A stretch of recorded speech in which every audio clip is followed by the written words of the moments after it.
Hola, què tal? Com esteu? Ja tornem a ser aquí des de la Biblioteca Joaquim Bauxell per continuar amb la nostra proposta de les llegendes d'anglès. Les setmanes anteriors us vam explicar La núvia de Can Biel i anglès El diable hi és. Aquesta setmana us explicarem la llegenda de les bruixes del castell d'Anglès. A veure, les llegendes, què són les llegendes?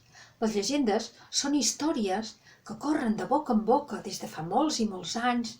Els avis els expliquen als fills, als nets, i fins a arribar als nostres dies.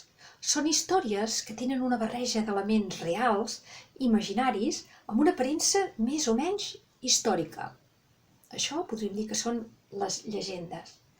I hem pensat que als petits us aniria bé conèixer les llegendes del nostre poble, per si no estàveu al cas, i els més grans sempre va bé refrescar una mica la memòria.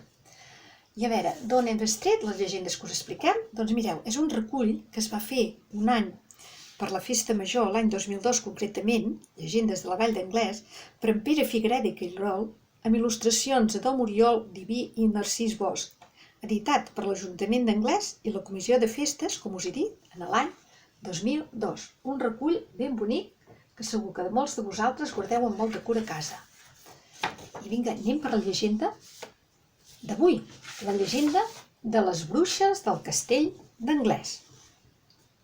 Recollit a l'obra del nostre costumista, en Joan Amades, ens ha arribat que a l'antigor el castell d'Anglès era centre de reunió de totes les bruixes de la rodalia que hi anaven damunt de la seva escombra. El cert, però, és que de bruixes n'hi havia de tota mena i condició. N'hi havia de casades i de solteres. A mitjanit sortien de casa sense fer fressa quan tothom ja dormia. Si eren casades, posaven un tió en el seu lloc de llit marital per despistar el marit si aquest es despertava. Si tenien mainada, escopien 3 vegades a terra i les escopies responien per si els petits les cridaven.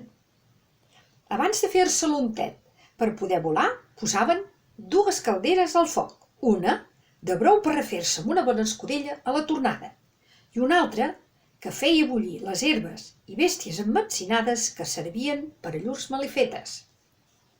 A dalt de tot del castell del Cascabrera, del que avui ben poca cosa en resta, hi tenien el seu cau de reunió. Allí feien un ball rodó. Si el propòsit era desencadenar una pedregada, totes les bruixes orinaven dins un sot i quan era ple, el picaven amb una vara de freixe de 9 nusos i tot seguit sortia una boira tan i tan espessa que feia com un núvol de pedregada. Els pagesos, enrabiats per haver-los portat la pedregada, les esperaven i les apallissaven amb els mànecs de les eines del camp i a cada cop els trencaven un os.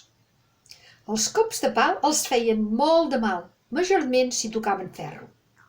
Per això mateix, arraconen el bastó i munten en escombres de canya, perquè si piquen a la canya, a les bruixes no els fan mal.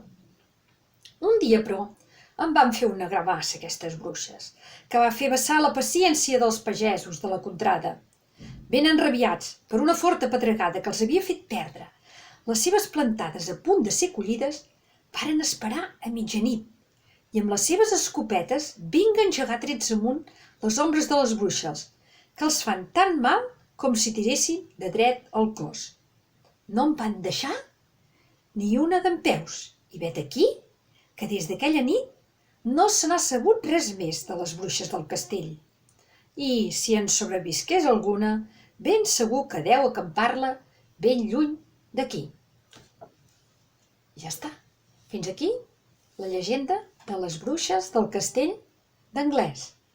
I encara ens en queda alguna per explicar. Esperarem a la propera setmana.